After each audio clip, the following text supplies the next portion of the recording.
Hello everyone, it's April 30th, 2023. And this is about this channel and Precambrian. I mean, other than this video, most of the videos you're going to see on here from this point going forward will be on debunking pseudoscience focused around the earth sciences, specifically geology. So it's going to mostly be things against young earth creationism and flat earth nonsense. That's going to be most of it. And I do have a physics background too, so there might be some of that in there. I need to guide you towards my Arkose Institute of Geosciences, linked below, which is on Teachable. I would appreciate it if you haven't already, if you register. Registering costs nothing. And there are free classes on there, but to watch them, you have to first register. The more advanced classes, or the classes you have to pay for, usually have a quiz at the end, you get a little certificate. The classes aren't even that expensive. I think the most expensive is probably under 20 bucks, I forget. But most are around 5 or 2 or 3, something like that. I would encourage you to go there. That's where the technical stuff is going to be from this point on, the bones of geology of my lectures. So we're going to move away. Don't worry about that. That was me doing some math so I wouldn't forget numbers.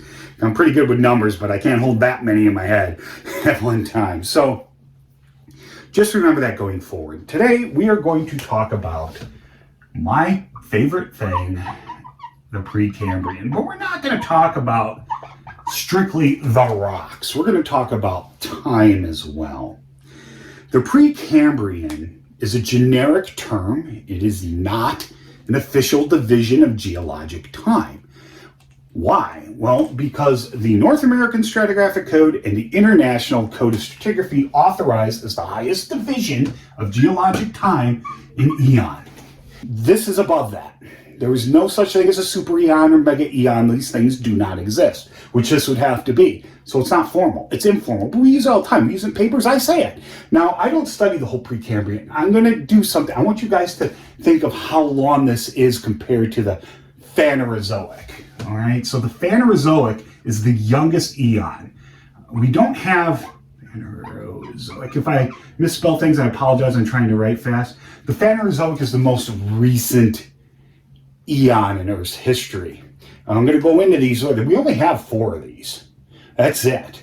So I want you to think about how much of the Precambrian compared to the Phanerozoic in relationship. The Precambrian out of Earth's history. Out of Earth's history, if Earth's history is 100% of the time since the formation of the Earth to today, how much of this do you think the Precambrian makes up? This is just you guys. I just want you to think about this. I'm going to erase it here when I'm done. Do you think it's 50% about half and half? Something like that? Do you think it's more like 67%? Something like that? Do you think it's closer to 75%? Or do you think it's closer to 90%? We'll say 88%. So keep these numbers in your mind. I'm not going to come back to them until the end. Well, I'm going to give you the answer at the end, but I'm going to forget about these other numbers now. So one of these is the answer, not the 100, obviously. Don't use that one. So the Precambrian makes up either about 50%, 67%, 75, or 88% of Earth's history. I want you to think about which one of those it is, and hopefully you'll get a better idea here. So the Phanerozoic, now they just changed this too, and I forget, there is a decimal. I'm going to do everything in millions of years, MA, 538, there is a decimal after this, I forget what it is, 538 point something. It used to be 541 for a long time, and before that it was like 545, but we keep refining the dates and we keep getting better to today and the foreseeable future. That's our youngest eon, it's on top. Next we have my favorite, the Proterozoic. Now these are divided into eras, and we'll touch on those in a little bit, but we won't go too much into them. Okay, and then we're not going to go any further than that, because in the Precambrian, nothing is further divided than a period. Yet in the Phanerozoic, we go deeper into those ages, and we go into things like that, epochs or epochs, however you want to pronounce them. The Precambrian is such a large period of time that we can't do that. Anyway, Proterozoic. Want to take a guess as when this started? I'll just give you the answer. 2500 to 538. That's a big chunk. That's 2.5 billion years ago is when it started. We have two others. We have the Archean and we have the Hadean. We have these two. The Archean, the oldest has changed. It was originally set at about 3,800 million years ago, 3.8 billion, because that's when we thought the end of the heavy bombardment basically ended. We're going to talk about how we get these numbers as compared to these numbers, okay? So since then, it's been refined, and I actually think it should be at the 3,800 or close to there, but, you know, nobody listens to me. So right now, it's at 4,000 or 4 billion. So there's your Archean, and your Hadean is basically from the formation of the Earth, which the last, I know it's plus or minus, and I know the accepted number might be slightly different from this now, but it's close. It's potato. We're talking maybe 10 million years here. We're not talking I'm off by 100. So that was about 45 million to 4,000 MA.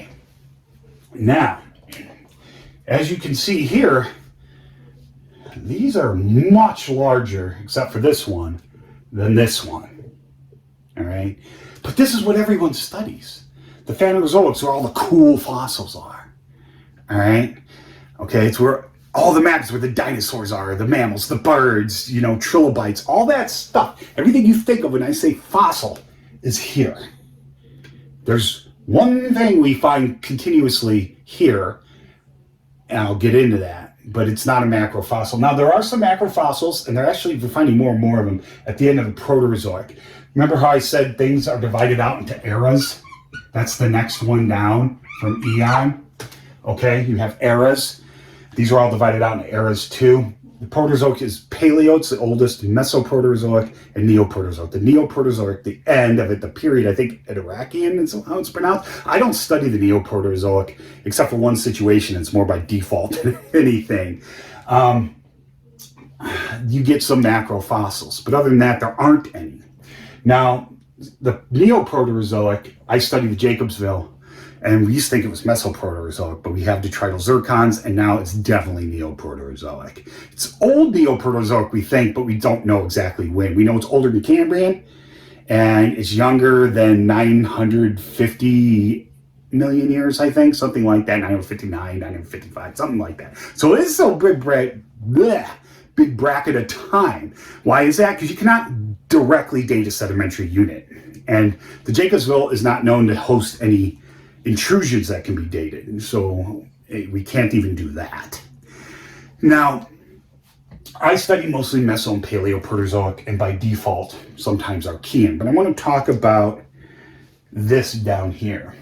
How do we know the Earth is about this old? I'll tell you, it's not from any rocks on Earth. We have no known in situ virgin or first continental crust during this time span. We have none known. In other words, a core of a continent, a mega igneous or an igneous rock, something like that. Now, I don't want to hear, what about the Jack Hill zircons, Steve? Because those zircons are detrital. They are not igneous zircons. Now, they were derived from some igneous rock ultimately, but remember the thing about detrital zircons. The host rock of the Jack Hill zircons is a conglomerate sandstone. Okay, and conglomerates and sandstones are clastic rocks. They're derived from other pre-existing rocks, so they come from somewhere else. So you can't create a sedimentary rock without older rock existing, well, clastic one anyway. Okay, because you need to be derived from somewhere.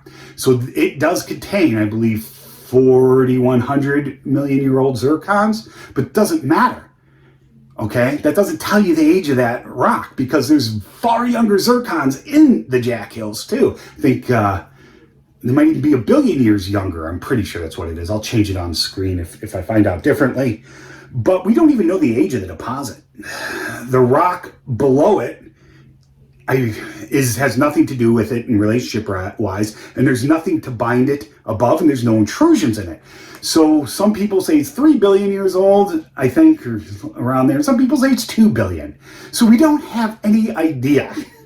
We just can tell you it's younger than its oldest zircon, because that's the same thing for any sedimentary rock. You cannot be older than your youngest zircon. Your youngest zircon gives you a maximum age, but you can be younger than that until your next youngest unit. So I just had to get that off my chest there.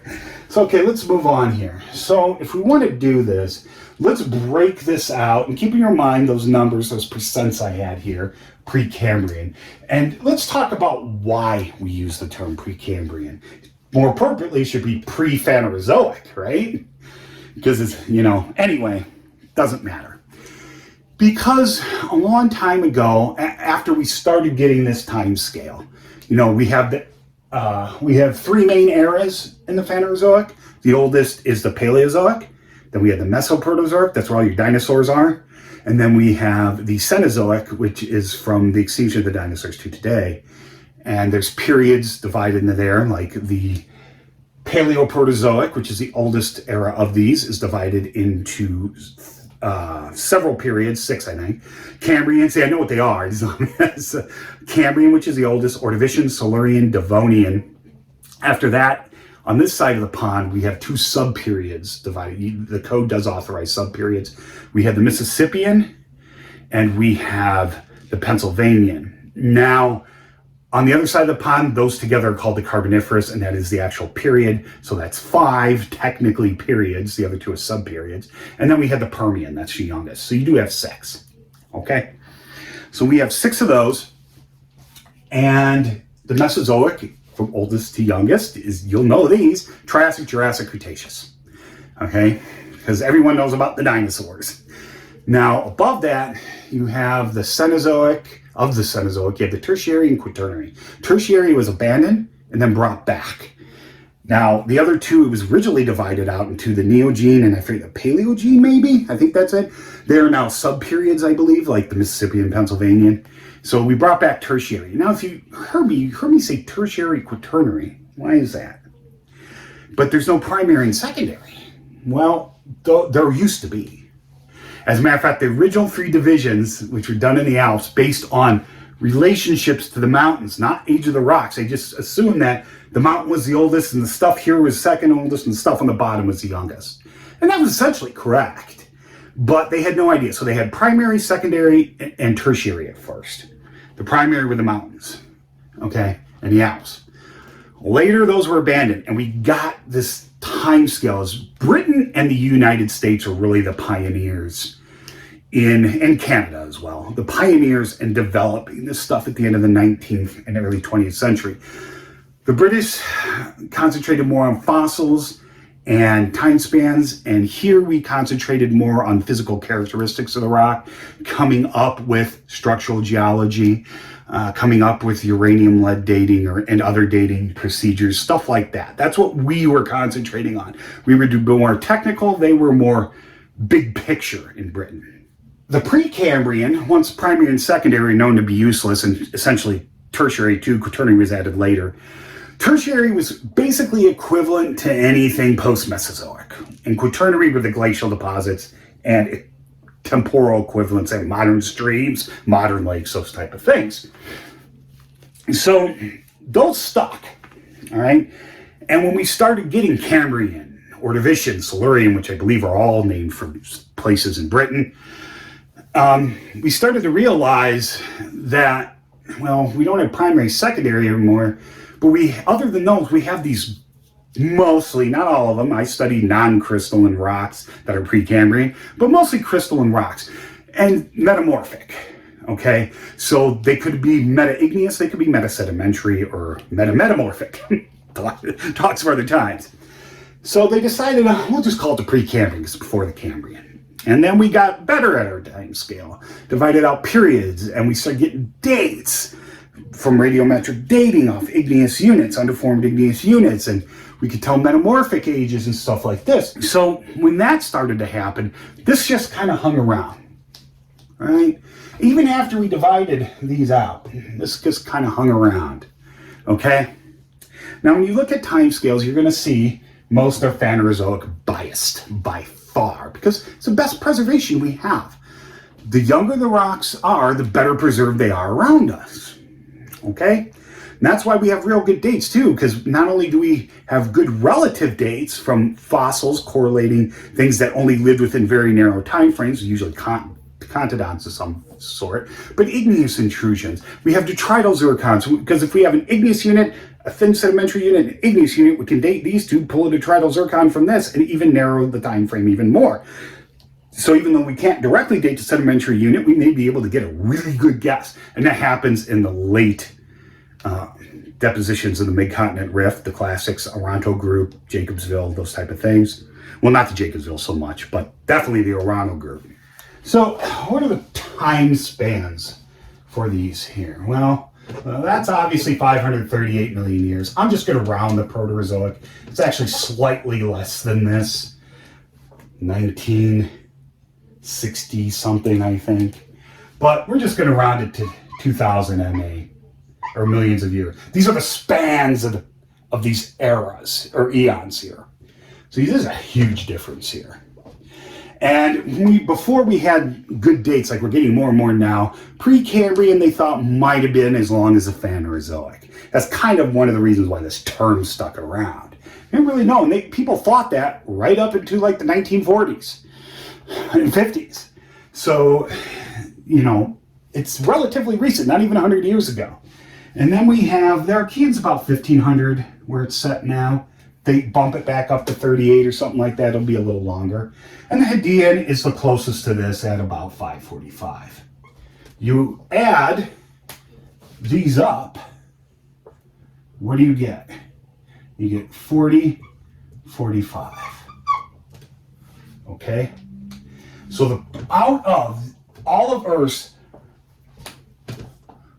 45 million year existence, 4,045 of it is Precambrian. That's a lot. So you divide this into this, multiply by 100, and I believe you get around 88%, plus or minus a percent or two. I don't care. So the Precambrian is 88% of Earth's entire history. It's huge. You may be asking, well, why don't people study this so much? Why don't I hear more about the Precambrian? Well, first things first, younger creationists essentially ignore it. And there's reasons for that. Number one, because it doesn't fit their narrative. And number two, when they do address it, it's in passing talks. They'll generically say, oh, the rocks under the Phanerozoic are crystalline, which is only truthful in the very generic, cheap sense of it. Okay, but those rocks, we'll talk about those a little. First, I just want to say Precambrian geologists are not common. I don't know percentage-wise how much they are, but I would be shocked if 10% or more of the geologists out there are Precambrian. I'd be actually shocked if more than 5% were. So I'm one of them. Now, even rarer than that are people studying this. Now, our age of the Earth, and I forgot to mention this because I got sidetracked, comes from meteorites. They were essentially around from the beginning of the solar system formation. And that's how we know. They're almost all that, the ones that are dated, the ones that we know haven't undergone any sort of collisional event, something like that. And I know there's younger creationists out there that said, oh, we found one that was 6 billion years old. So what? Doesn't mean the solar system's that old. The solar system was created from pre-existing stuff. That little bit of meteorite could have been from the supernova event before the formation of our solar system. You know, it could have just hung over from whatever existed before that. Just a piece of rock blown out of our parent solar system or systems. You know, it's not an argument, and it's not evidence, as arguments are not evidence anyway. It's not evidence against this solar system being about 4,600 million years old. So, get back to track here. We said we don't have any rocks on Earth, but this here, the Archean, this is key to understanding everything that came after. Why do I say that? And I only study these rocks in passing and limitedly. Because during this time and this time, or at least up until about 3,200 million years ago, we do argue about so any geologist, Precambrian geologist you talk to that's under the age of 60, is probably going to sit there and tell you that we did not have plate tectonics in operation during these 2 eons, or for at least most of this one. Why is that?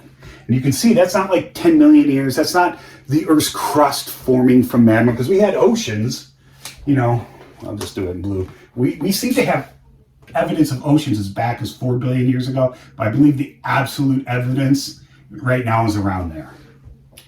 So you're not going to have a magma cooling body of crust when you've got oceans on the surface of the planet. So our crust has at least been solid and somewhat stable since then. And maybe longer. So it's not that type of scenario. What I mean is, well, plate tectonics is simply how modern Earth loses its internal heat. Through radioactive decay in the core, being transferred to the mantle through convection and all that other stuff. Remember, the mantle is a solid, it's just a plastic solid, and then gets to the surface. That's how Earth loses its internal heat. But that wasn't the only way. And you look at any other terrestrial rocky body in the solar system, and none of them use plate tectonics. And a lot of people, because they don't know what plate tectonics actually is, they'll think, well, this is plate tectonic-like. Well, in order to have plate tectonics, before anything, you've got to have more than one plate. You've got to have at least 2. And a spherical body by nature's going to have at least 3. That's a minimum you can have. And Earth has about a dozen, okay? Let's get rid of this. Let's get rid of this. Okay. And I can get rid of that too. So I hope you picked 88%. But anyway, one of the most common forms of tectonics. Now, tectonics is, every terrestrial body has tectonics. It's just plate tectonics is unique to Earth. There's something called lid tectonics and other things. Planets can lose their internal heat different ways. Io basically loses it through just volcanic spots. I believe it is a form of lid tectonics. Lid tectonics I'm not going to talk about here. I can talk about it on my teachable ones, but it's pretty common. Mars has no plate tectonic system. It never had. Just because you have Valles Marineris, which looks like a rift, you don't have any other of the key components of plate tectonics to have plate tectonics. So you don't have plate tectonics, okay? Venus does not either. Venus has another requirement to plate tectonics is you have well-defined plate boundaries. I mean, there's places on Earth I can go and almost literally put 1 foot on one plate and 1 foot on the other. Venus doesn't have that. It has some things that look plate tectonic-like, but there's no plates, so you don't have plate tectonics. But Venus might actually be an analog for early Earth, and more of us are thinking about that. All right, so what was going on? Was it Venusian style? I don't know. Probably not, because we had water on Earth at that time. So it's probably similar, but not exact. And I know people assume Venus had a lot of water on it, but it may not have. It may never have had very much. We don't know, okay? So we can't just assume it's a direct analog because, well, Earth has water, so Venus is about the same size, must have had water. There's no reason to think that. All right, so the Archean. The rocks we see of the Archean are very different than what we see further on. We start to see evidence of plate tectonics in something called the steep rock group in Ontario rocks, which might be, they're really deformed. They were a source of iron, stuff like that. But it looks like a Wilson cycle was completed there. A Wilson cycle is just opening of an ocean basin and closing. No, it's not like a heartbeat. It's not an exact match. But any ocean basin that opens during plate tectonics will eventually close. All right, one way or another. Like the Atlantic Ocean will probably close. It's not going to keep getting bigger and bigger. I know some models show that, but we have other things in the Pacific Ocean that might interfere with that. Anyway, I've talked about that before. So that's 3,200. So that's we start to see something that might be a Wilson cycle. Is it definitely? No. We can't determine that. But at about 2,500, so beginning of this. Oh, just so you know, the boundaries of these are based off things like unique fossils, cotyledons, things like that, as well as, intrusions to lock down those ages, more based off fossils. These are really arbitrary, other than the Neoproterozoic, because towards the end, the most recent period of the Neoproterozoic era, we have megafossils.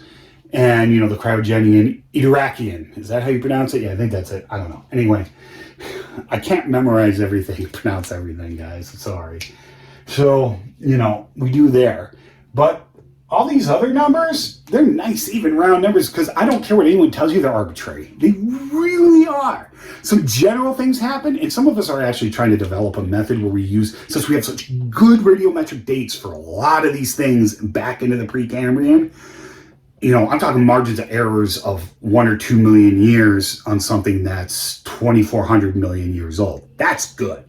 We should put boundaries there. We're just going to have to define it and say, this is it, because that's what we're saying.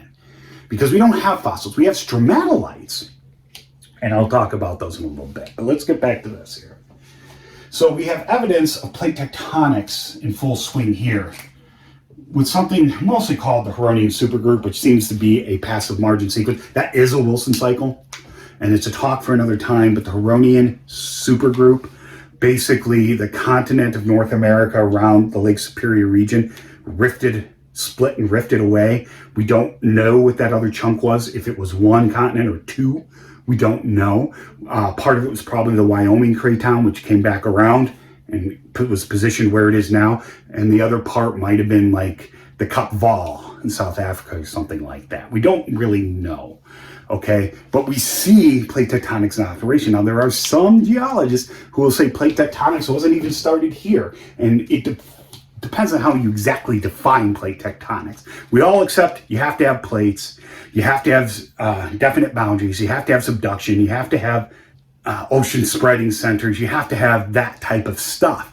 But there's some that take it further, and I don't think you do. So I think somewhere between here and here is where we get a transition. And others will argue that it stopped a couple times in Earth's history, but we don't really see that. Us tectonic people who know this know that the boring billion, which some of you may have heard of, and quite honestly, it was a thing in the 1990s. I think it had to do with carbon ratios or something like that. So it might have, represent some sort of stagnant in life, and people have extrapolated it to mean, oh, boring billion in life must have been boring billion in tectonics as well, because people do that stuff. No, I can name at least how many orogenies that took place during the boring billion: the Pinocchian, the Yapovai, Mestal, Wolf River, the Baraboo, Picarus, Pinwar. Well, that's 7 right there I can think of off the top of my head. So this was not tectonically quiet time, okay? Anyways, I digress. So plate tectonics, most of us will say it was in operation about here. And that's pretty much what I agree with. But the rocks here look very different. There are some things we associate with plate tectonics that we look for in the rock record that we know only plate tectonics produces. The Archean has none of them. Now you may be what does it look like? This is very odd. And North America has probably the best preserved Archean craton in the world. And that's a Superior. Australia has some, and a lot of guys who think plate tectonics was in operation during the Archean, they're far and few between, but they use Australia, but Australia's is nowhere near as good as ours. What we have is we have these series. This is just like a map topographic view, okay? Just say we have stuff like this. These would be looking down, these would be greenstone belts. And in some of my roadside books, you look at things like this. So looking down, these are your belts of greenstone. And these are granitoids here between. And they have all been squished together around pretty decently defined borders. And I think there's 7 or 8 of these from, Michigan all the way up to Hudson Bay. So you look at this, looking down, this looks like nothing like a plate tectonic regime. Nothing. Some people try to say it does, but it doesn't. This actually looks more like what you see around Ishtar Terra on Venus. Now, we don't have any rock samples from there, but we're pretty sure Ishtar Terra is felsic, not mafic rock like most of Venus is. And this is mafic. Most of the greenstone does have some metasediments in it. That's another thing too. Although there are metasediments here, they're never more than a couple 100 meters thick. As where Proterozoic metasedimentary packages will be 15 kilometers thick, 20 kilometers thick. So something else is going on here. And we don't exactly know what it is. And nobody's studying this now. Nobody's taking their butt up to Canada. Why? Because it's cold. Big deal. I'm an Arctic dweller. And whoever, this is the 21st century equivalent of the Great Granite Controversy, which was resolved in the 20th century. Because back then, the Great Granite Controversy, we didn't know if granites were igneous or metamorphic. Believe it or not. 1958, I have the publication that was basically put that to rest. Has to do with Tuttle and Owen, I think, and those guys. So anyway, so this forms something very different. And if you ever want to get studying geology, get a master's or PhD, and study these in North America, seriously, there's like one, maybe two guys, and that's not exaggeration, that regularly study that stuff. All the way up to the slave craton too, Northwest Territories, Yukon. They have some of this stuff too. So they're called greenstone belts. And people will say greenstone belt means things in the Phanerozoic, but they're not. It's the same thing. They're totally applied differently. But the Archean greenstone belts, that's what they are. So something else I want to cover before we get way, way too long here about all of this. So, the Archean needs a lot of studying. I study mostly the Paleoproterozoic, Mesoproterozoic era, and like I said, this by default sometimes. I am familiar with Phanerozoic rocks because of where I live, but I live in a glaciated area, and glacial rocks I couldn't care less about. At least modern glacial rocks, because we have Proterozoic glacial deposits as well. So Earth's been glaciated not just during the end of the Neoproterozoic and today, but long before that too. This is something, as you can see, the Precambrian's complex. The metasedimentary packages of the Precambrian, such as the belt Purcell supergroup, it's a supergroup. Now it's lithological, I'm not going to write supergroup. The Huronian supergroup, which I do study, that contains Proterozoic glacial deposits, that passive margin sequence.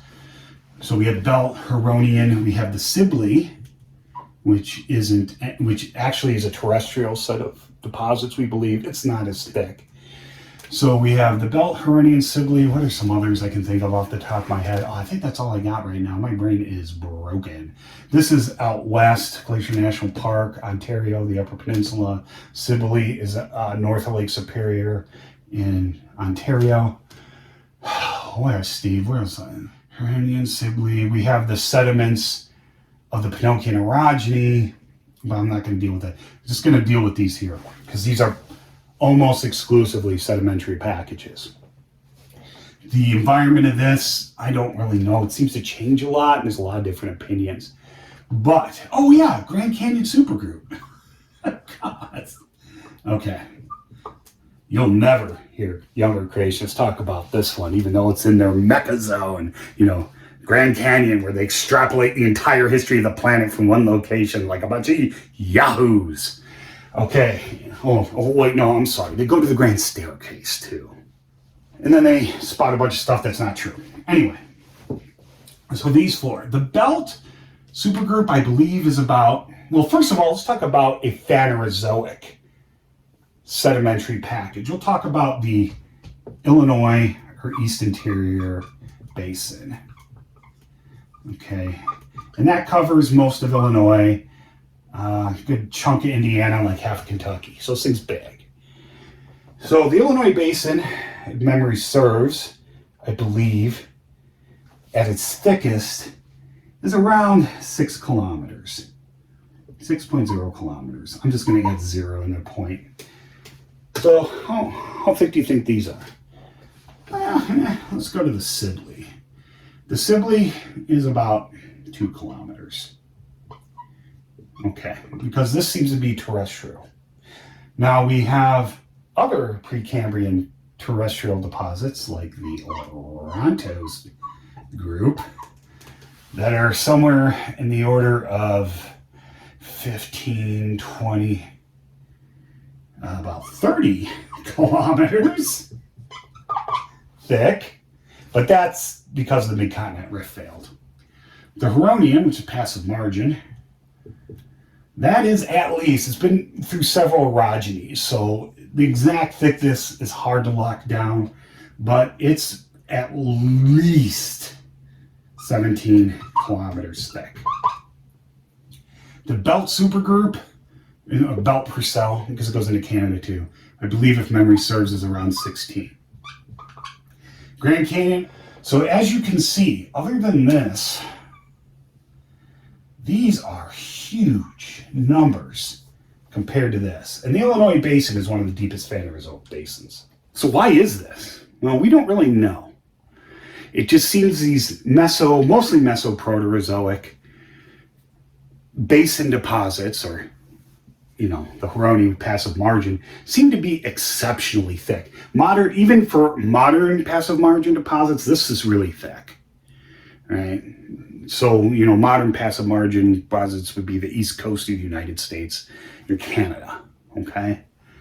So we don't really know why that is, but the point I'm trying to drive home to you here is that these deposits, although I said earlier they're not as well preserved in geologic record as a Phanerozoic, when they are, they're really good.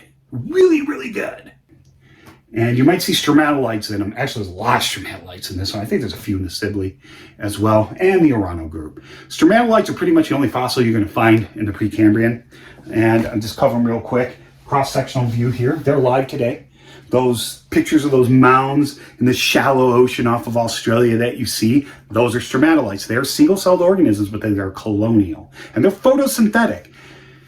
I wonder how photosynthetic life forms survive that need stable, warm water survive a global flood.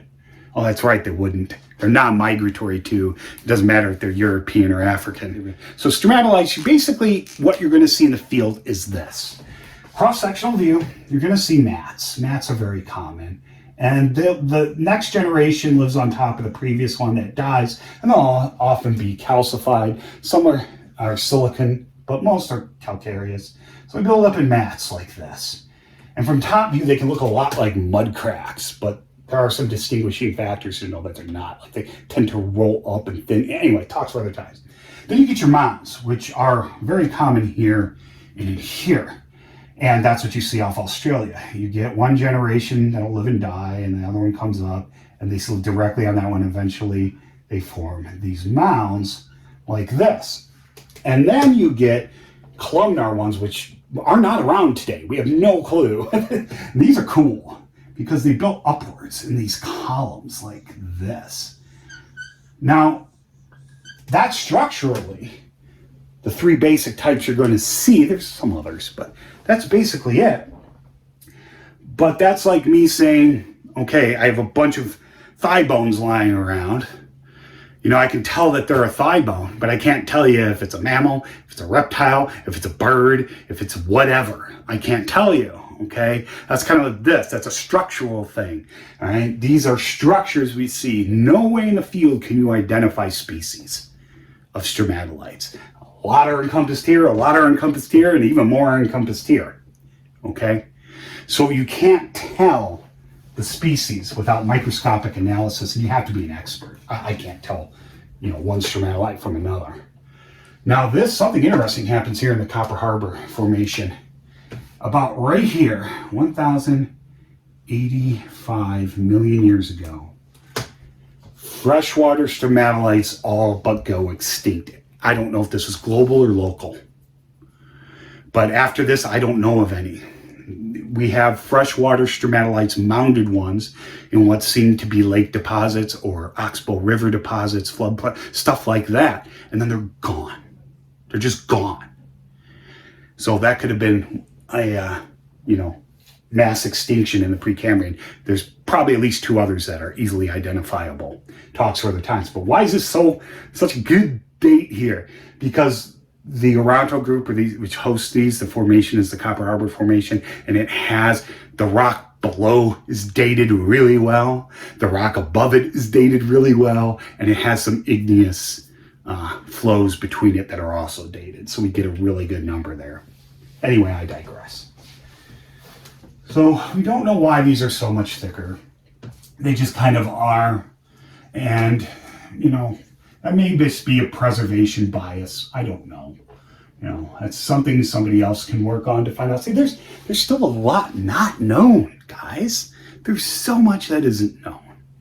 Okay? So why did I bring up the Grand Canyon? Because I forget the exact thickness of the Phanerozoic deposits in the Grand Canyon. I forget it. It's probably somewhere around 2 kilometers, 1.5, 2 kilometers, something like that. I do know this is 3 times as thick as that, and it underlies the Phanerozoic and overlies the older crystalline rock.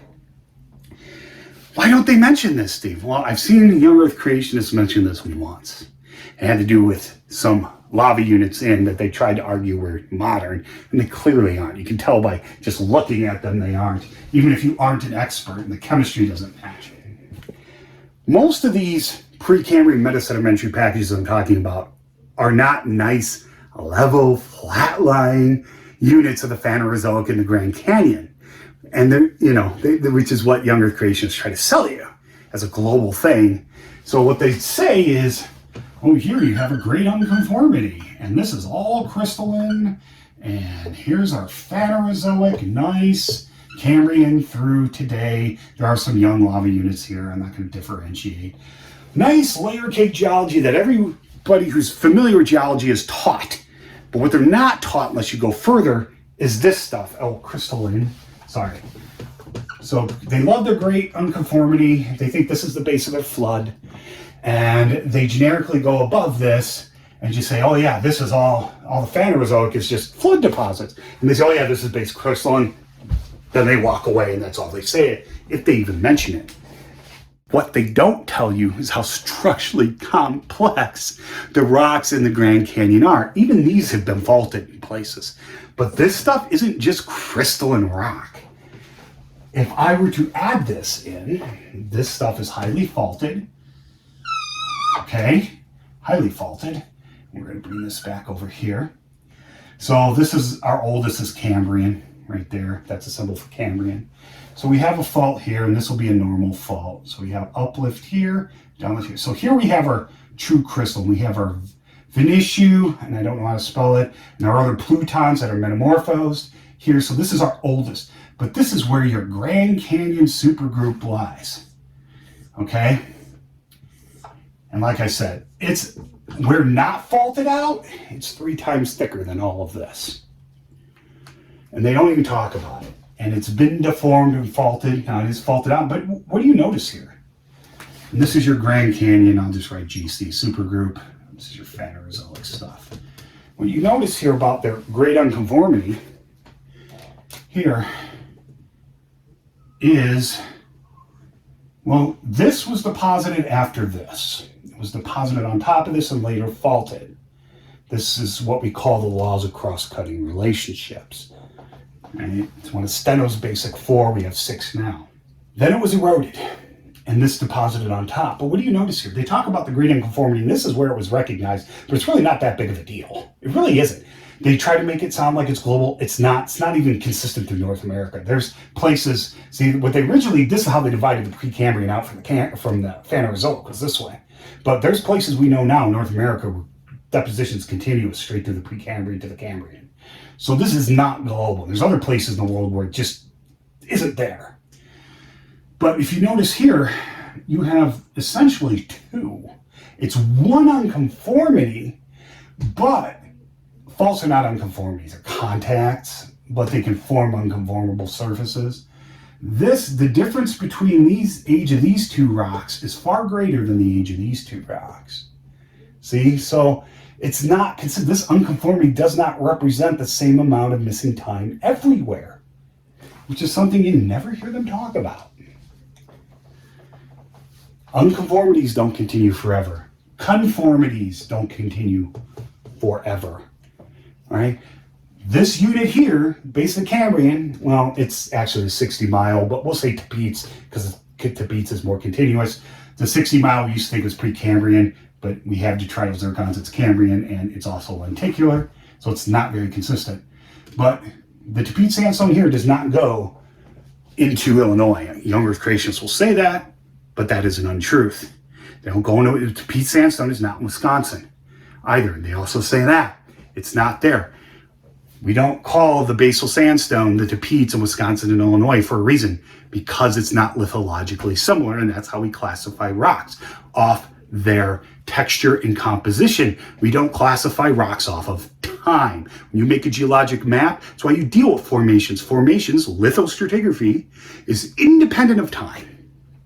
That's why you can get formations crossing time boundaries, because sedimentation didn't exist for that sediment to deposit wherever that time boundary is. Might be significant somewhere else, but where you are, the sediments didn't even notice. They just kept on trucking through. So I want you to know that. By the way, the Mount Simon sandstone, this is a basal sandstone in Wisconsin and Illinois. And the Sauk sequence is part of the Sauk mega sequence, as is the Tapeats. But sequences are not lithostratigraphic units. They're more temporal. And they're not equivalent. And I'm going to do this in another video, but I'm going to show you the actual stratigraphic units of Wisconsin compared to Illinois, compared to the Grand Canyon and Michigan, and show you they are not the same, even lithologically. Because in here, in the Grand Canyon, you have a nice, what we call transgressive sequence. You have sandstone, carbonate, then shale. You don't get that everywhere. And most of the Sauk mega sequence is not sandstone. It's carbonates. That rock is called the Great American Carbonate Bank for a reason, because it's at least 3/4 carbonate rock. And most of it's chemical in origin, not biological. So, yeah, anyway, I just wanted to address the nonsense of young Earth creationism from a Precambrian standpoint. And they continue to ignore these sediments, and because they know it's a hard problem. It's like, well, and Eric Hoven's Baraboo video, which I've covered below, I'll link it below. He is just, they talk about the Baraboo quartzite, which is Precambrian metasedimentary rock. Quartz arenite was protolith. It's very thick. It was involved in Baraboo orogeny. It's where structural geology was figured out. The mechanics of mountain building was figured out in south central Wisconsin, not in the Alps, not in the Himalayas, not in the Rockies, but Wisconsin of all places. I think I'm going to wrap that up, guys. That's it. Thanks for sitting through this long video. If you have any questions or comments, please leave them below. I hope you learned something.